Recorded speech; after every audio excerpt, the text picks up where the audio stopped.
នៅក្នុងទំនាក់ទំនងស្នេហាយើងតែងតែចង់បានមនុស្សម្នាក់ដែលរឹងមាំយើងទុកចិត្តបានគេការពារយើងគេយល់ពីយើងនិងមិនធ្វើឲ្យយើងចំណាយកម្លាំងចិត្តដោយឥតប្រយោជន៍ក៏ប៉ុន្តែប្រសិនបើយើងព្រមមិនទាបស្តង់ដារខ្លួនឯងក៏ដើម្បីតែបានរស់នៅក្បែរមនុស្សម្នាក់ដែលចិត្តយើងចង់តែគេគ្មានតម្លៃដែលស័ក្តិសមនោះចិត្តដែលចង់នោះនឹងត្រូវហត់នឿយនៅថ្ងៃក្រោយជាក់ជាមិនខាន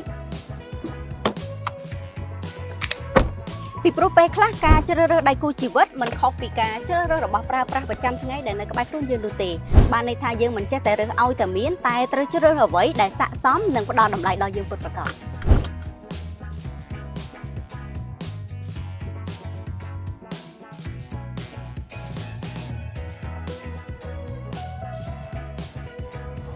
មនុស្សប្រុសគុណភាពគឺដូចជាជញ្ជាំងដែលរឹងមាំដែលអាចការពារនិងផ្ដល់ភាពកក់ក្ដៅដល់យើងបានគ្រប់កលៈទេសៈដោយជំរឿមួយនេះរបស់ខ្ញុំអញ្ចឹងរថយន្ត Jet-Tour T1 PHEV មានរូបរាងខាងក្រៅរឹងមាំដោយគ្រោងដៃថែបប្រៀបបីដូចជាដៃគូម្នាក់ដែលចាំការពារយើងបានគ្រប់ជំហានហើយផ្នែកខាងក្នុងវិញ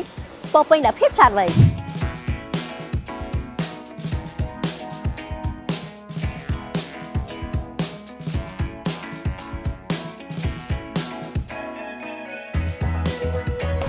នៅក្នុងទំនាក់ទំនងស្នេហាយើងត្រូវការ space គឺចន្លោះដើម្បីដែលយើងអាចគិតនិងធ្វើរឿងតខ្លួនជាដើមដោយនៅក្នុងណានេះអញ្ចឹងផ្នែកខាងក្នុងទូលាយខ្លាំងមាន space គ្រប់គ្រាន់ផ្ដល់នូវផាសុកភាពមិនថាយើងត្រូវធ្វើដំណើរយូរប៉ុណ្ណាឬទៅដល់ទីណាក៏ដោយ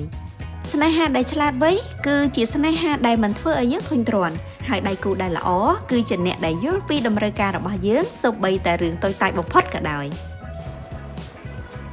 កុំចំណាយថាមពលនិងពេលវេលាជាមួយនឹងទំនាក់ទំនងដែលធ្វើឲ្យយើងមានអារម្មណ៍ថាហត់នឿយត្រូវជ្រើសរើសអ្វីដែលជួយសន្សំសំចៃថាមពលផ្លូវចិត្តនិងធ្វើឲ្យយើងមានសេរីភាពបានយូរអង្វែងដូច Jet-Tour T1 PHEV នេះអញ្ចឹងចង់ប្រើសាំងក៏បានប្រើអគ្គិសនីក៏បាន